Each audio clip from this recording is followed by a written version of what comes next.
Ya, bismillahirrahmanirrahim. Assalamualaikum warahmatullahi wabarakatuh. Waalaikumsalam warahmatullahi wabarakatuh.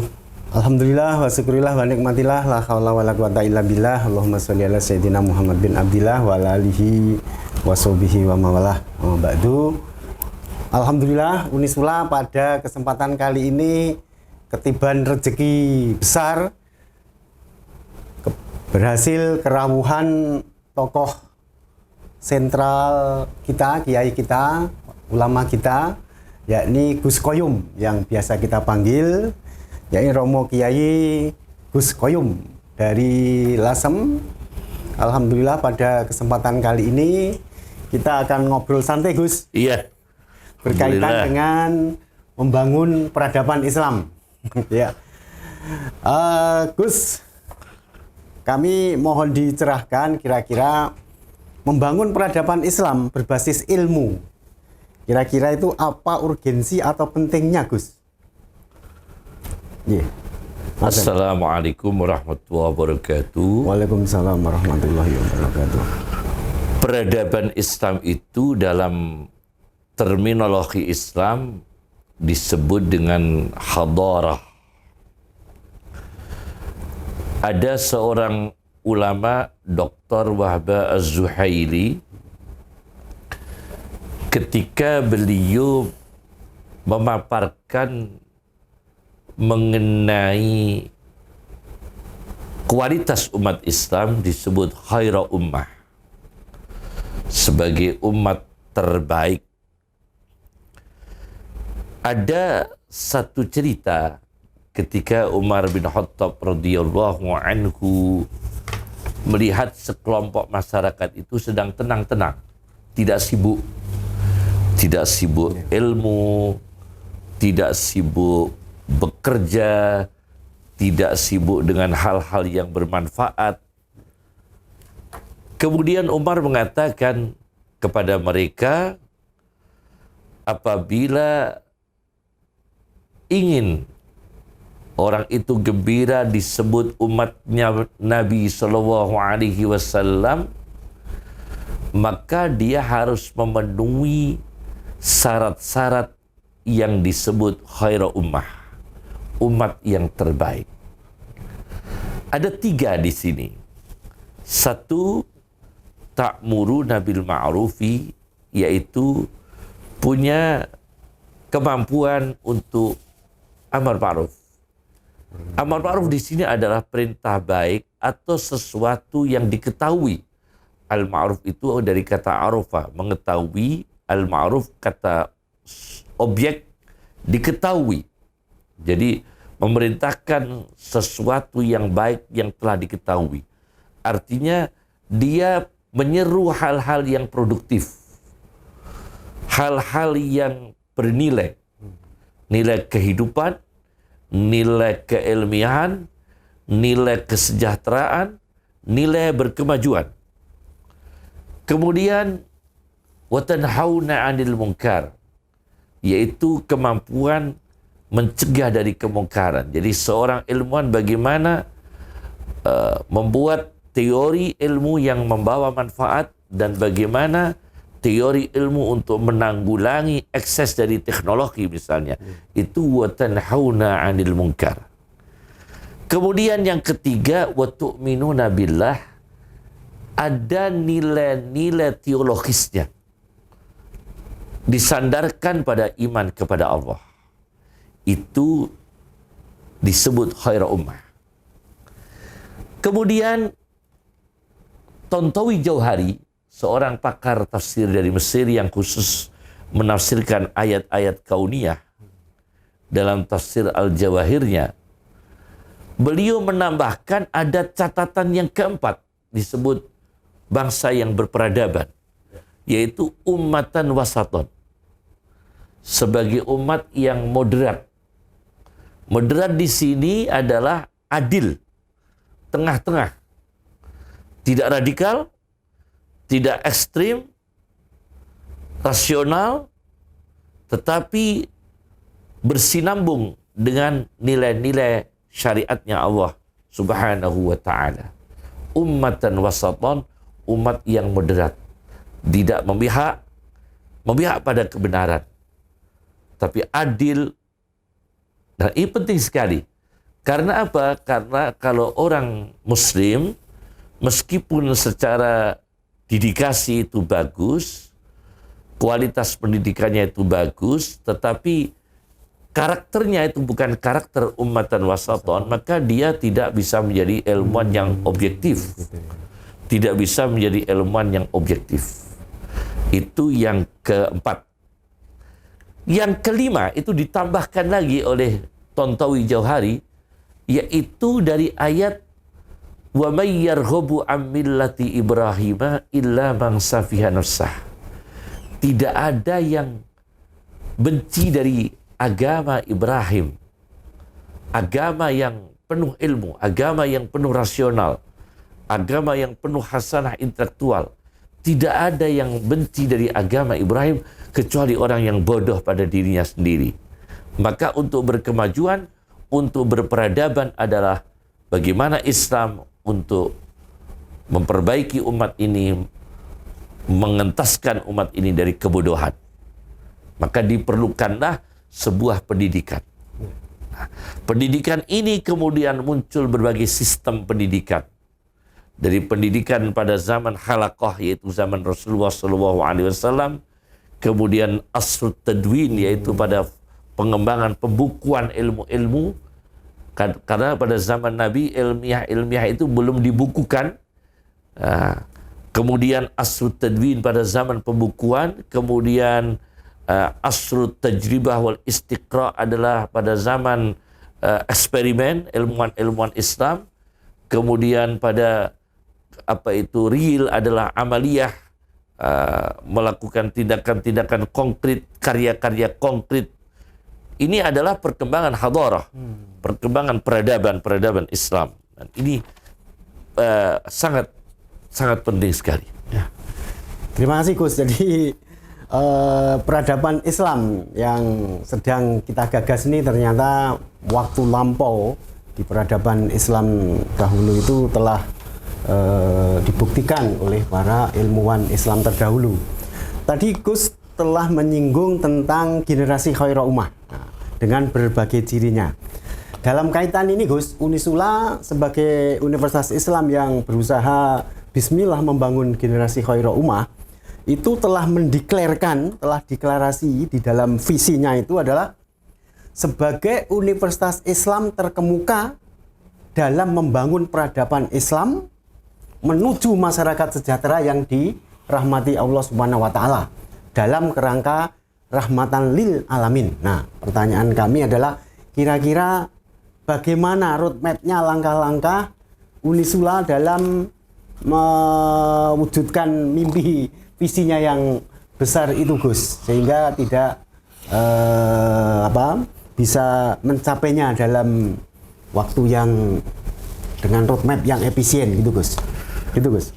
Iya, untuk mewujudkan perguruan tinggi Islam atau jamiah Islam yang saling melengkapi, kami katakan saling melengkapi, ada teknokrat, tafannun yang saling melengkapi, itu dibutuhkan beberapa perangkat.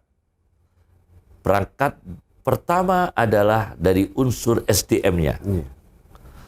Unsur SDM ini paling tidak kita membutuhkan ulil absar, ulil albab, ulil nuha.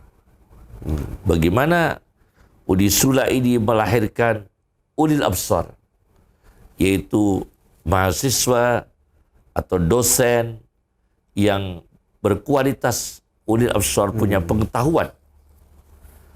Kemudian ulil albab, yaitu seorang dosen atau mahasiswa dari berbagai jurusan ilmu pengetahuan yang mencapai tingkatan ulil albab, punya akal yang jernih.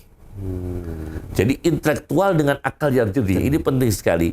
Karena kalau intelektual tidak punya akal yang jernih, itu nanti dalam pola pikirnya itu, ide-idenya itu tidak ide yang bangun. Kadang-kadang malah idenya itu merusak. Jadi dia ahli teknologi, tapi teknologi ini dibuat untuk program yang merusak. Ahli obat-obatan, ahli virus, ahli virus malah dia membuat virus disebarkan misalnya, itu juga berbahaya. Ahli nuklir, ahli atom, tapi untuk perang.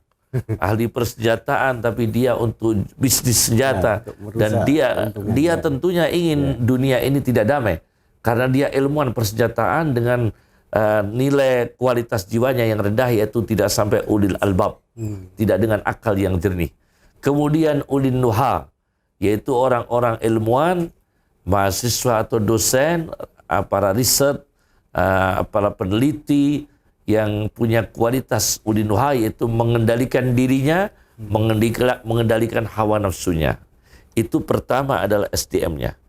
Yang kedua adalah fakultas-fakultas dalam perguruan tinggi Islam, termasuk Unisula ini, paling tidak harus ada beberapa unsur yang mendukung terwujudnya sebagai percontohan perguruan tinggi Islam, Jamiah Islamiyah dalam tingkatan al-ulia, yang tingkatan tinggi. Saya pernah baca dalam sebuah kitab Qissatul Hadarah, kisah peradaban. Kisah peradaban ini dalam bukunya itu, kitabnya ada 44 juz. 44 juz. Saya baca di juz 1 yang ini disalin dari bahasa asing, kemudian diarabkan oleh Dr. Zaki Najib Mahmud. Pertama adalah Unisula mengeluarkan ilmuwan-ilmuwan, mendidik para mahasiswanya ini untuk ahli mengelola al-mawaridul iktisadiyah, sumber ekonomi. Sumber ekonomi. Bagaimana mahasiswa ini dididik untuk nanti memegang, untuk menjadi orang yang berguna, bermanfaat, mengembangkan untuk kemajuan mengelola sumber-sumber ekonomi, baik swasta maupun negara. Al-mawaridul iktisadiyah. Kemudian an-nudum as-siyasiyah adalah untuk menata sistem politik. An-nudum as-siyasiyah, untuk menata sistem politik. Kemudian at-taqalid al-khuluqiyah, untuk bagaimana memfilter, menata tradisi, kebudayaan. Menata kebudayaan. Dan yang keempat adalah mutaba'atul ulum wal funun, untuk pengembangan ilmu pengetahuan secara makro. Secara makro. 4 ini menjadi syarat mutlak untuk mengembangkan potensi-potensi, dan ini tentu saling melengkapi. Ada ulama, ada ilmuwan, ada ahli riset, saling melengkapi. Dan insya Allah itu menjadi perguruan tinggi Islam yang sangat maju, dan tentunya dengan nilai-nilai Islam. Itu namanya adalah hadarah, peradaban, yang ditulis oleh Dr. Zaki Najib Mahmud. Dr. Zaki Najib Mahmud. Itu yang pertama. Itu yang kedua. Yang ketiga adalah, yang ketiga ini sebagai perguruan tinggi Islam yang terkemuka, termasuk Unisula ini, insya Allah diberkahi oleh Allah dan menjadi perguruan tinggi yang terkemuka dan menjadi uswatun hasanah untuk perguruan tinggi yang lain. Perguruan tinggi Islam yang lain adalah rekonstruksi ilmu yang kita lakukan selama ini. Rekonstruksi ilmu dengan informasi-informasi dari Tuhan.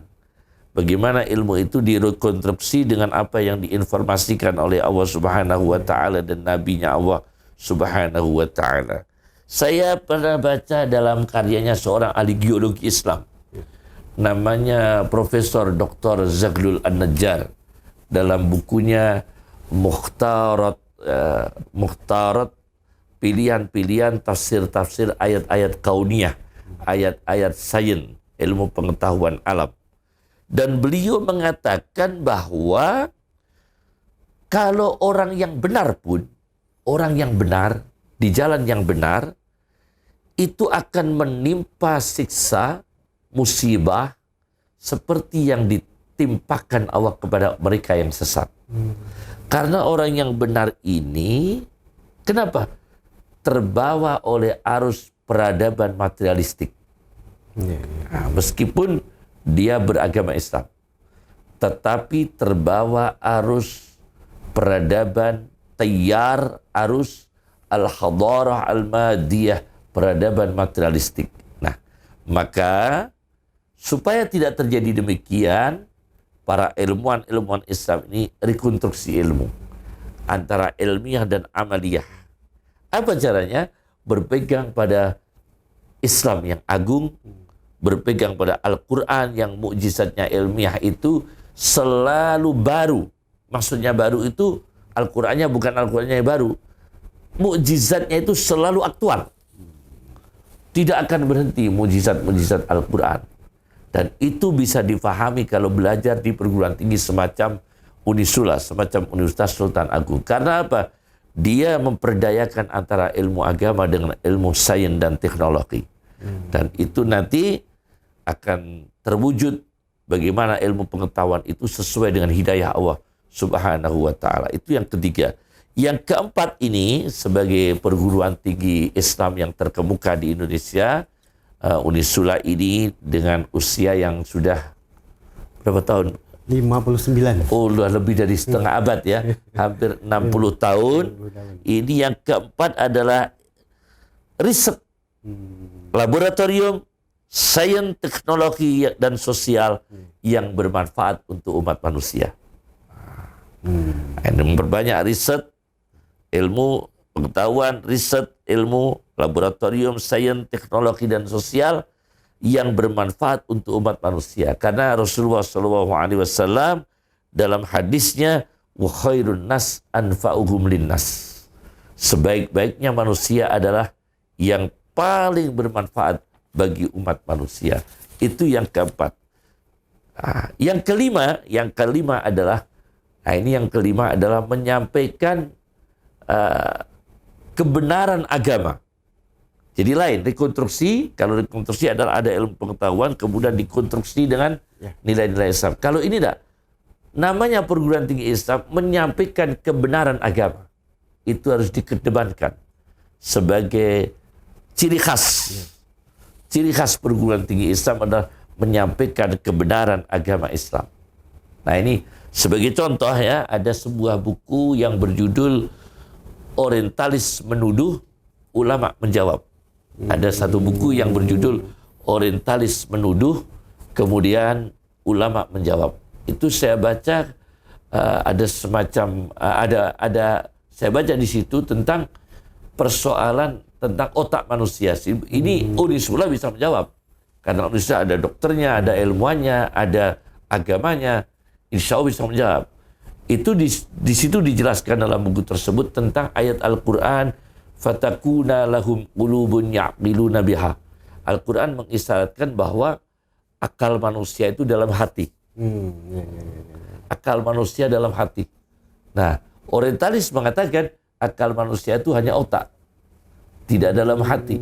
Nah, padahal Al-Quran mengatakan akal itu pusatnya di hati. Orientalis menjawab akal itu di otak. Nah, kemudian dijawab oleh ilmuwan Muslim, ahli sains Islam sekaligus para ulamanya menjawab ketika menyontohkan antara kecinta dan kebencian. Nah, orang punya hati cinta, paginya suka, sorenya benci. Paginya gembira, sorenya itu sedih. Apakah ada sel-sel khusus dalam otak manusia yang hati manusia, dalam hati manusia apakah ada sel-sel khusus, sel benci, sel cinta? Kan tidak ada. Nah, tapi Allah menciptakan, mendesain hati itu muncul rasa cinta, rasa benci, rasa bahagia, rasa menderita, rasa gembira, rasa sedih. Dan ini tidak ada di otak, adanya di hati. Nah, kemudian dicontohkan oleh beberapa kasus. Ada satu kasus transplantasi.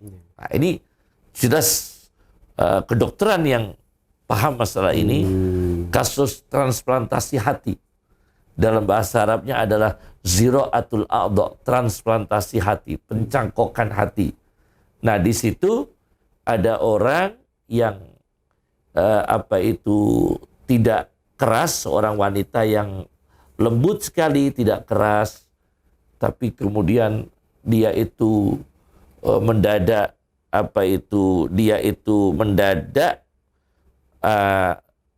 suaranya keras, kemudian ada agresifnya, mudah bisa marah. Jadi dulunya nggak bisa marah, cengeng, penakut, mendadak bisa marah. Ternyata dirinya itu ditransplantasi, dilakukan transplantasi diganti dengan hati seorang petinju.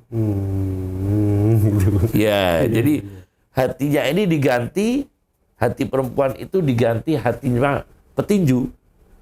Langsung berubah yang asalnya cengeng, yang asalnya penakut jadi pemberani. Karena diganti dengan hatinya petinju, transplantasi. Nah, ini jelas Unisura akan menjawab dalam tinjauan hukumnya bagaimana transplantasi. Unisura punya syariah. Bagaimana tentang transplantasi kedokterannya? Unisura punya kedokteran. Nah, ini yang bersinergi antara ahli syariah dan kedokteran, inilah simbol-simbol hadarah, peradaban, kemajuan, capaian sebuah perguruan tinggi Islam. Terima kasih Gus. Jadi ada 5 langkah atau 5 poin yang penting yang disebutkan Gus kaitannya dalam rangka pengembangan peradaban ilmu tadi. Dan Unisula insya Allah itu sudah mengarah ke arah sana, sehingga Unisula itu tidak jauh dengan peradaban ilmu yang dikembangkan oleh Al-Ghazali, Ibnu Khaldun, kemudian Ibnu Qayyim Al-Jauzi, kemudian juga Al-Marwardi dan seterusnya. Jadi ini kami sudah mengarah ke sana. Jadi para pengembang peneliti ilmu yang berdasarkan Islam terdahulu sudah kami jadikan referensi. Namun kami merasa tantangannya masih gapnya cukup besar Gus, sehingga kami ya dalam melangkah ini perlu bimbingan para alim, para ulama yang menguasai di dunia ilmu, baik itu ilmu syar'inya dan ilmu kontemporernya.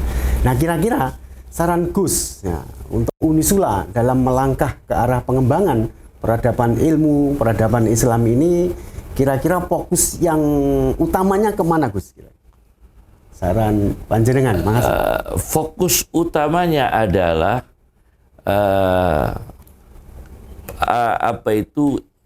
Anda itu memanfaatkan SDM untuk memperbanyak riset. Wah, ya riset. Ya. Riset gitu. Iya. Jadi kita kembangkan riset, kemudian menjawab riset yang sudah diisyaratkan para ilmuwan, baik itu mengambil dari Quran maupun dari hadis. Saya kira terima kasih Gus. Ya. Waktu yang luar biasa Unisula bersama dengan Gus Qoyum, Kiai utama kita dari pengasuh Pondok An-Nur, Lasem Rembang. Terima kasih. Dan kita akan berjumpa di acara yang berikutnya bersama Gus Qoyum. Unisula bismillah membangun peradaban Islam. Amin. Assalamualaikum warahmatullahi wabarakatuh. Waalaikumsalam warahmatullahi wabarakatuh.